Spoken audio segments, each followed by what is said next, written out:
Hi everyone. వీబీఎస్లు complete అయిపోయిన వెంటనే మా చెల్లి వాళ్ళ ఊరైతే వెళ్ళాము, రేపల్లె దగ్గర. ఇంకా అక్కడికి వెళ్ళిన తర్వాత మా కెవి అయితే గేదెలకి బాగా అలవాటు అయిపోయాడు. అవి ఏమి చేయకపోయేసరికి ఇంకా వాటి మీద చెయ్యటం, రుద్దటం, వాటి స్నానం చేయిస్తానంటాం, పాలు తీస్తానంటాం, రచ్చ రచ్చ చేశాడనే చెప్పాలి. సరే మా కెవి అన్నాడంటే అనుకోవచ్చు. మా చిట్టి రాక్షసి కూడా అన్న ఏది చేస్తే నేను అదే చేయాలి అన్నట్లు తయారైపోయింది. ఇప్పుడు పిల్లల్ని అప్డేటెడ్ వర్షన్ అసలు ఆపలేకపోతున్నాం వీళ్ళనైతే.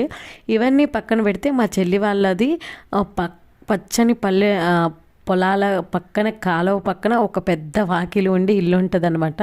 అది నిజంగా సిటీ లైఫ్లో ఉరుకులు పరుగులతో లేచిన దగ్గర నుంచి టెన్షన్గా ఉండే వాళ్ళకి ఇలాంటి ప్రశాంతమైన వాతావరణం ఎలా అనిపించిందంటే ఒక స్వర్గంలాగా అనిపిస్తుంది కదా. ఇంతకీ మీరేమంటారో కామెంట్ సెక్షన్లో తెలియజేయండి.